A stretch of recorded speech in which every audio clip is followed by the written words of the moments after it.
Hi friends, welcome to my channel Step to Learn. This is Shravan Kumar. సరికొత్త job అలర్ట్స్తో మళ్ళీ మీ ముందుకు వచ్చాను. ఇండియన్ ఎయిర్ ఫోర్స్లో పోస్టుల భర్తీకి నోటిఫికేషన్ విడుదలైంది. నోటిఫికేషన్ వివరాల్లోకి వెళ్లే ముందు నా ఛానల్ని సబ్స్క్రైబ్ చేయని వాళ్ళు ఉంటే సబ్స్క్రైబ్ చేయండి. నా ఛానల్లో జాబ్ అలర్ట్స్తో పాటు కాంపిటేటివ్ లెర్నర్స్ కోసం ఎడ్యుకేషనల్ అప్డేట్స్ మరియు ఇంగ్లీష్ గ్రామర్ పైన వీడియోస్ పోస్ట్ చేస్తున్నాను. వాటి నోటిఫికేషన్స్ కోసం సబ్స్క్రైబ్ చేశాక బెల్ ఐకాన్ ప్రెస్ చేయండి.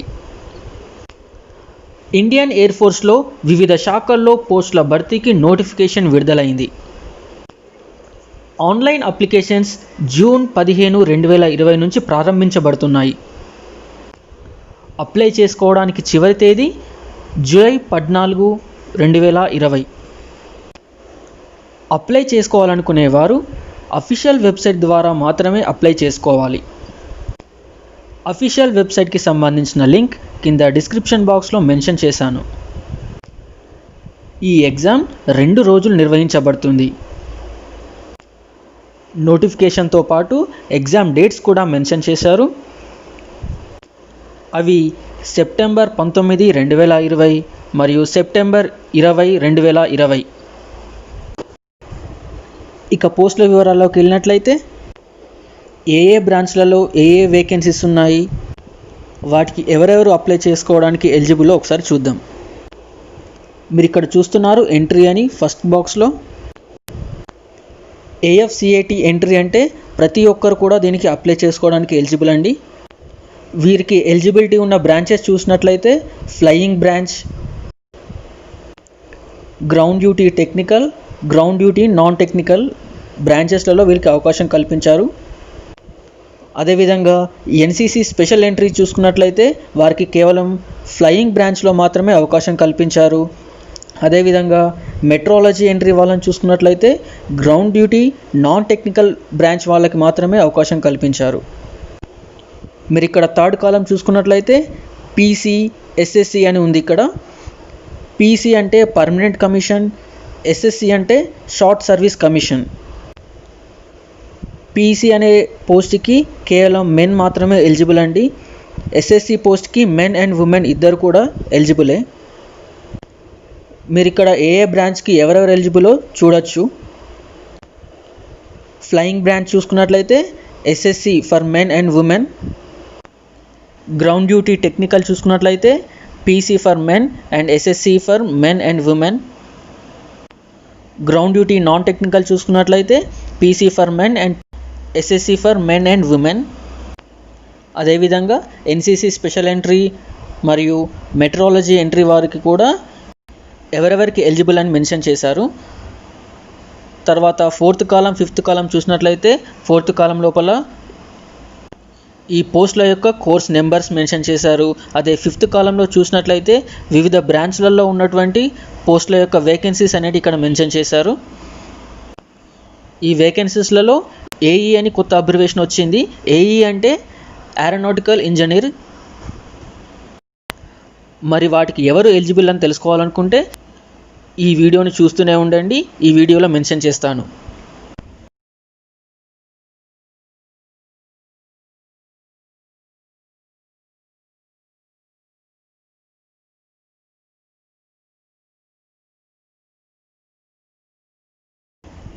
ఒకసారి ఎలిజిబిలిటీస్ చూసుకున్నట్లయితే అప్లై చేసుకునేవారు ఖచ్చితంగా సిటిజన్ ఆఫ్ ఇండియా అయి ఉండాలి. ఏజ్ విషయానికి వస్తే flying branch, AFCAT, NCC special entry వారికి జూలై 1, 2021 వరకు 20 నుంచి 24 సంవత్సరాల మధ్య వయసు ఉండాలి.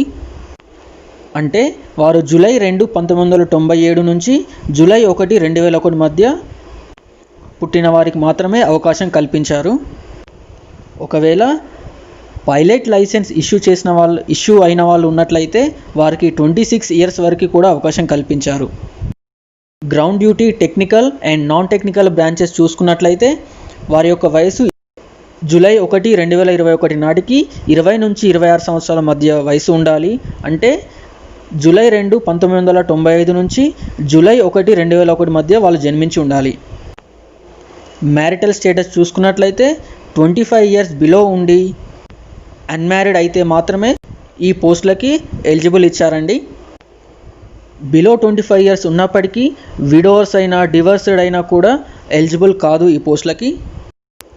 అదేవిధంగా date of birth age proof అనేది మన మెట్రికులేషన్ లేదా ఎస్ఎస్సి సర్టిఫికేట్ని ఆధారంగా చేసుకొని మాత్రమే కన్సిడర్ చేస్తారు.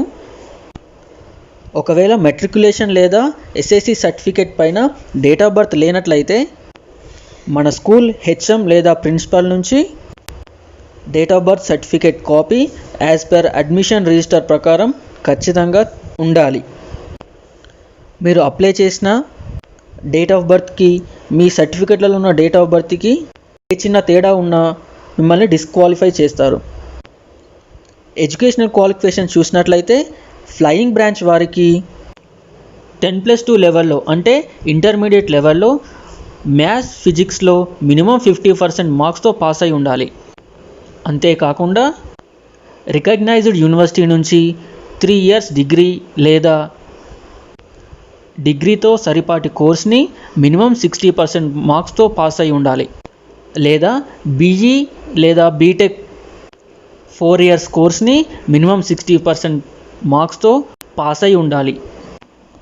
లేదా ఏరోనాటికల్ సొసైటీలో 60% మార్క్స్తో క్వాలిఫై అయి ఉండాలి. అదేవిధంగా గ్రౌండ్ డ్యూటీ టెక్నికల్ బ్రాంచ్ వాళ్ళకి చూసినట్లయితే ఏరోనాటికల్ ఇంజనీర్ ఎలక్ట్రానిక్స్ పోస్ట్ వారికి 10+2 లెవెల్ అంటే ఇంటర్మీడియట్ లెవెల్లో 50% మార్క్స్తో మ్యాథ్స్ ఫిజిక్స్ పాస్ అయి ఉండాలి. 4 ఇయర్స్ గ్రాడ్యుయేషన్ లేదా ఇంటిగ్రేటెడ్ పోస్ట్ గ్రాడ్యుయేషన్ క్వాలిఫికేషన్ కలిగి ఉండాలి. లేదా ఎలక్ట్రానిక్స్ అండ్ టెలికమ్యూనికేషన్ ఇంజనీర్స్ అయితే 60% మార్క్స్తో వారి యొక్క స్టడీస్ నోటిఫికేషన్లో మెన్షన్ చేసిన కోర్సెస్ మాత్రమే చేసి ఉండాలి.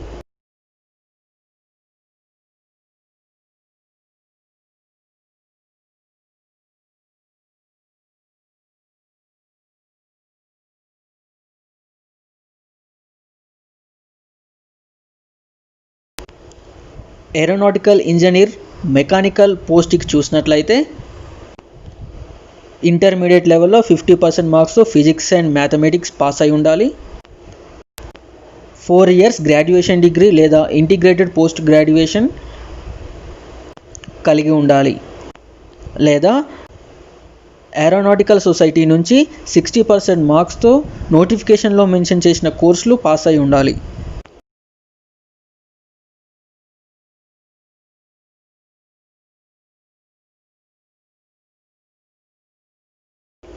అదేవిధంగా ground duty non technical branches చూసినట్లయితే అడ్మినిస్ట్రేషన్ పోస్ట్ వారికి ఇంటర్మీడియట్ అండ్ డిగ్రీ క్వాలిఫికేషన్ 60% మార్క్స్తో క్వాలిఫై అయి ఉండాలి.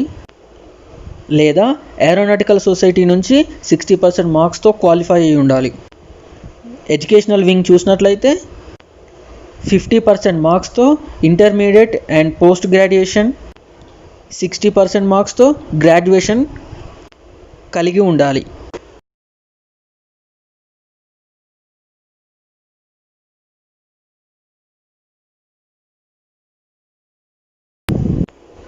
మీరు చూస్తున్నది ఇక్కడ ఎగ్జామినేషన్ షెడ్యూల్ అండి.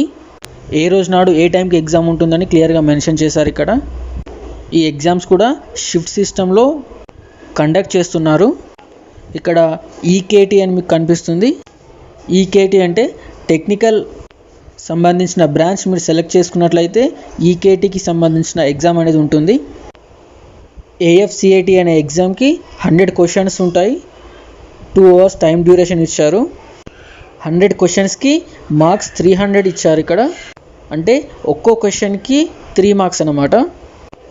అలాగే ఈకేటీ ఎగ్జామ్కి చూసినట్లయితే 45 మినిట్స్ టైం డ్యూరేషన్ ఇచ్చారు. అదేవిధంగా 50 క్వశ్చన్స్ ఉంటాయి. మ్యాక్సిమం మార్క్స్ అనేవి 150 ఇచ్చారు. అంటే ఒక్కో క్వశ్చన్కి ఇక్కడ కూడా 3 మార్క్స్ మెన్షన్ చేశారు. మార్క్స్ గురించి చూసినట్లయితే నోటిఫికేషన్ ప్రకారం ప్రతి క్వశ్చన్కి 3 మార్క్స్. అంటే మనం కరెక్ట్ ఆన్సర్ ఇచ్చినట్లయితే 3 మార్క్స్ వస్తాయి. ఒకవేళ మనం రాంగ్ ఆన్సర్ ఇచ్చినట్లయితే 1 మార్క్ లెస్ చేస్తారు. అంటే నెగిటివ్ మార్క్స్ కూడా ఇక్కడ ఉన్నాయి. ఒకవేళ అటెంప్ట్ చేయకపోతే మార్క్స్ అనేటివి కట్ చేయడం ఉండదు, యాడ్ చేయడం కూడా అట్లాంటిది ఏమి ఉండదు. దానికన్నా ముందు ఒకసారి సిలబస్ చూసినట్లయితే English grammar, general awareness, numerical ability, reasoning and military aptitude test. English గ్రామర్కి సంబంధించి నా యొక్క ఛానల్లో ఇప్పటి చాలా వీడియోలు కూడా పోస్ట్ చేయడం జరిగింది. సబ్స్క్రైబ్ చేయని వాళ్ళు సబ్స్క్రైబ్ చేయండి ఫ్రెండ్స్. ముందు ముందు నేను చేసే వీడియోస్ కూడా మీకు అందుబాటులోకి వస్తాయి. ఈ వీడియో స్కిప్ చేయకుండా చూడండి friends. Application form, physical fitness పూర్తి వివరాలు మీరు ఈ వీడియోలోనే చూడొచ్చు. అప్లై చేసుకోవాలనుకునే వారి యొక్క ఫిజికల్ అండ్ మెడికల్ స్టాండర్డ్స్ ఈ వీడియో యొక్క చివరిలో మెన్షన్ చేస్తాను. అదేవిధంగా అప్లై చేసుకునే విధానం చూసినట్లయితే అఫీషియల్ వెబ్సైట్లోకి వెళ్ళి క్యాండిడేట్ లాగిన్లోకి వెళ్ళండి. అందులో నాట్ యెట్ రిజిస్టర్డ్ హియర్ అని ఉంటుంది. దానిపై క్లిక్ చేసి రిజిస్ట్రేషన్ ప్రాసెస్ కంప్లీట్ చేయండి. మీరు సెలెక్ట్ చేసుకున్న యూజర్ ఐడి, పాస్వర్డ్ని అప్లికేషన్ స్టేటస్ కోసం గుర్తుపెట్టుకోండి లేదా ఎక్కడైనా రాసి ఉంచుకోండి. తర్వాత అప్లికేషన్ ఫామ్ ఓపెన్ చేసి మీ యొక్క ఎంట్రీ టైప్ని మెన్షన్ చేయండి. అంటే ఏఎఫ్సిఏటియా, లేకపోతే ఎన్సిసి స్పెషల్ ఎంట్రీయా, లేకపోతే మెట్రాలజీ ఎంట్రీయా అని మెన్షన్ చేయండి. అప్లికేషన్ ఫామ్ ఫిలప్ చేసేటప్పుడు ఫస్ట్ పర్సనల్ ఇన్ఫర్మేషన్ వస్తుంది. పర్సనల్ ఇన్ఫర్మేషన్ పూర్తిగా ఫిలప్ చేసిన తర్వాత సేవ్ అండ్ కంటిన్యూ అని ప్రెస్ చేయడం మర్చిపోవద్దు. తర్వాత క్వాలిఫికేషన్ డీటెయిల్స్ వస్తాయి. క్వాలిఫికేషన్ డీటెయిల్స్ కూడా ఫిలప్ చేసిన తర్వాత సేవ్ అండ్ కంటిన్యూ చేయడం మాత్రం మర్చిపోవద్దు.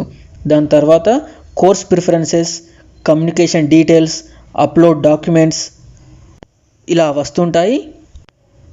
అడిగిన ఇన్ఫర్మేషన్ అంతా ఫిలప్ చేస్తూ సేవ్ అండ్ కంటిన్యూ చేయడం మాత్రం అసలు మర్చిపోవద్దు.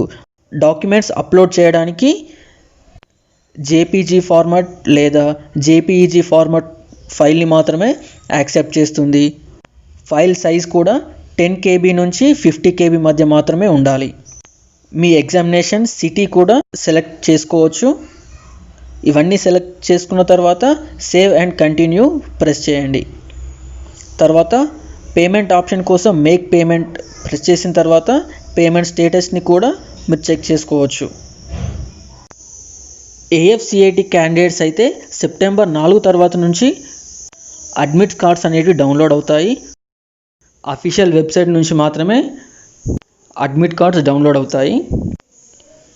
ఏఎఫ్సిఐటి వారికి ఎగ్జామినేషన్ ఫీజు చూసినట్లయితే కేవలం 250 రూపాయలు మాత్రమే ఉంది. పేమెంట్ చేసిన తర్వాత ట్రాన్సాక్షన్ ఐడిని సేవ్ చేసి పెట్టుకోండి. క్యాష్, చెక్, డీడీ ఇలాంటివి ఏవి కూడా యాక్సెప్ట్ చేయబడవు.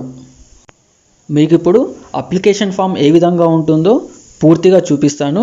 క్లియర్గా స్టెప్ బై స్టెప్ పూర్తిగా చూడండి ఫ్రెండ్స్.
Thank you friends.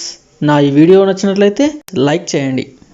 నేను చేసే వీడియో నోటిఫికేషన్స్ కోసం బెల్ ఐకాన్ ప్రెస్ చేయండి. ఈ ఇన్ఫర్మేషన్ అందరికీ ఉపయోగపడేలా షేర్ చేయండి. Thank you friends. మరో జాబ్ అలర్ట్తో మళ్ళీ మీ ముందుకు వస్తాను. See you soon.